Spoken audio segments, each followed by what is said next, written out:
सभी भैया बहनों को मेरा प्रणाम। इससे पहले वाली क्लास में हमने पादप कोशिका और जंतु कोशिका में अंतर पढ़ा था। इसके अतिरिक्त हमने प्लाज्मा झिल्ली के बारे में पढ़ा था कि प्लाज्मा झिल्ली कोशिका में पदार्थों के आवागमन पर नियंत्रण रखती है। अब नियंत्रण किस प्रकार से रखती है? दो प्रकार की क्रियाओं के द्वारा नियंत्रण रखती है, एक तो विसरण और दूसरा है परासरण। पहले हम समझते हैं कि विसरण होता क्या है। पदार्थों की अधिक सांद्रता से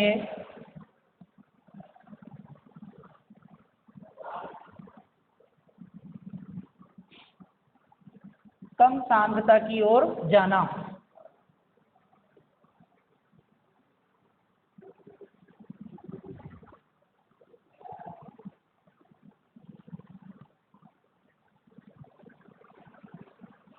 विसरण कहलाता है।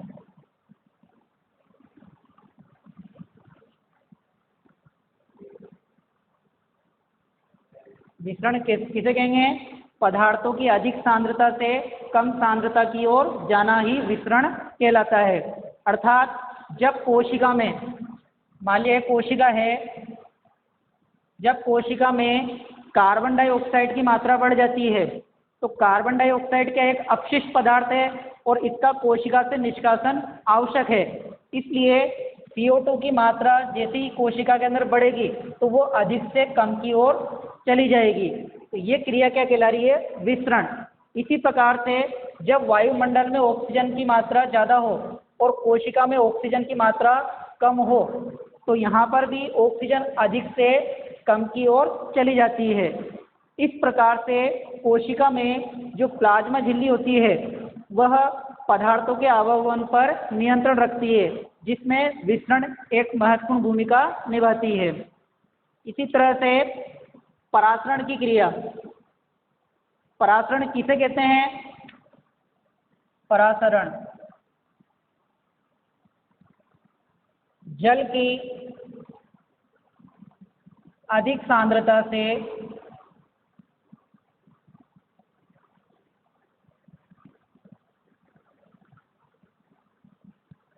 अर्धपारगम्य झिल्ली द्वारा, अर्धपारगम्य झिल्ली द्वारा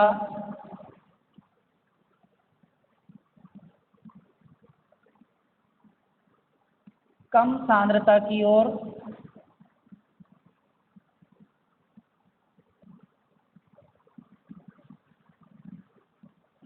जाना परासरण कहलाता है।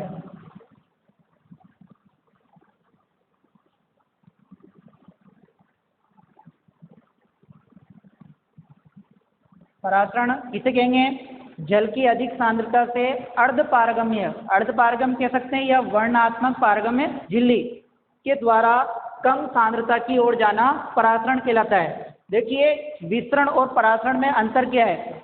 यहाँ पर विसरण में पदार्थ जो है वो गैस है, जबकि यहाँ पर परासरण में तरल यानी कि जल अधिक से कम की ओर जा रहा है अर्धपारगम्य झिल्ली के द्वारा, जबकि विसरण में कोई भी पारगम्य झिल्ली नहीं होती है।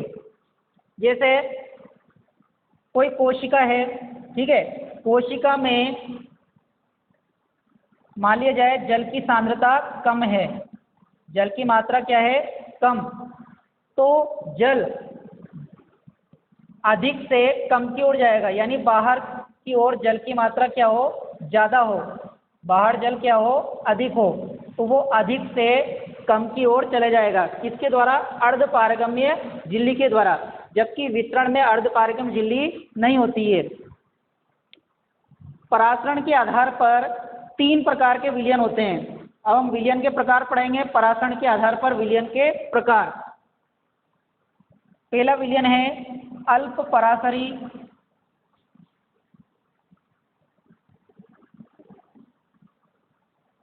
विलयन।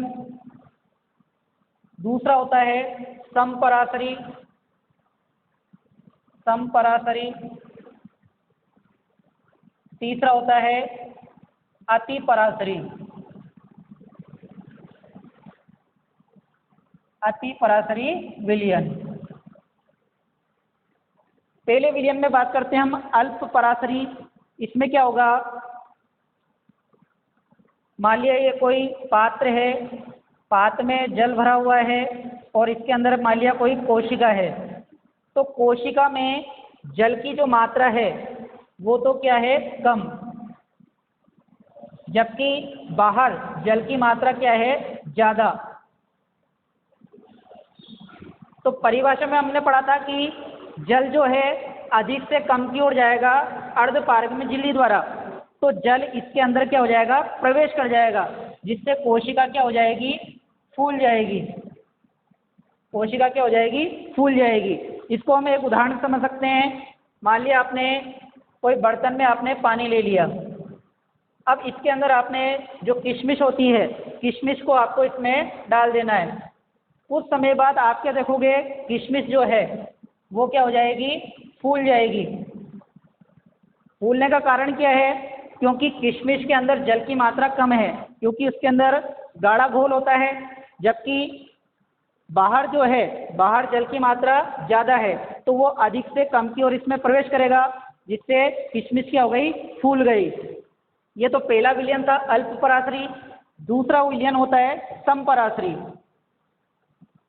समपराशरी, समपराशरी में क्या होगा कि किसी पात्र में जब आप कोशिका को लोगे तो इसमें कोई परिवर्तन नहीं होगा, यानी इसमें जो जल की गति है, जितना जल अंदर गया उतना ही जल क्या हो जाएगा, बाहर आ जाएगा। तो ये ऐसा विलयन कहलाएगा समपराशरी विलयन। तीसरा विलयन होता है अति पराशरी विलयन। अति पराशरी में क्या होगा, मान लिया इसमें अंदर कोई कोशिका है, कोशिका के अंदर जल की मात्रा क्या हो, अधिक हो, जबकि बाहर जल की मात्रा कम हो। तो हमने पढ़ा था, देखो पराशरण में जल अधिक सांद्रता से कम सांद्रता की ओर जाएगा अर्धपारगम्य झिल्ली द्वारा। तो ये जल अधिक है तो अधिक से किधर चला जाएगा, कम की ओर, जिससे कोशिका क्या हो जाएगी, सिकुड़ जाएगी। यानी पहले वाली की तुलना में, पहले वाले अल्प पराशरी विलयन में तो कोशिका फूली थी, जबकि अति पराशरी विलयन में कोशिका क्या हो गई, सिकुड़ गई। इसको एक हम उदाहरण समझ सकते हैं। जैसे आपने एक पात्र ले लिया और उस पात्र में आपने लिया शक्कर का घोल। क्या लिया, शक्कर का घोल, या चाशनी ले सकते हैं अपन। अब इस चाशनी के अंदर आपको क्या करना है, अंगूर डाल देना है। अंगूर डालने पर आप देख रहे हो कि अंगूर के अंदर पानी की मात्रा ज़्यादा होती है, जबकि शक्कर का जो घोल है वो गाढ़ा होता है। तो गाढ़े घोल में पानी की मात्रा क्या है, कम है। तो जल अधिक से किस तरफ जाएगा, कम की ओर, जिससे कुछ समय के बाद हम क्या देखेंगे कि चाशनी के अंदर जो रखा हुआ अंगूर था वो क्या हो जाएगा, पिचक जाएगा, यानी सिकुड़ जाएगा। यानी ये कौन सी क्रिया हुई, अति पराशरी, और विलयन कौन सा हो गया, अति पराशरी विलयन। इस प्रकार से हमने पदार्थों के आवागमन में विसरण की क्रिया पढ़ी। दूसरा परासरण, परासरण के आधार पर 3 प्रकार के विलयन, अल्प पराशरी, समपराशरी और अति पराशरी विलयन को पढ़ा। धन्यवाद।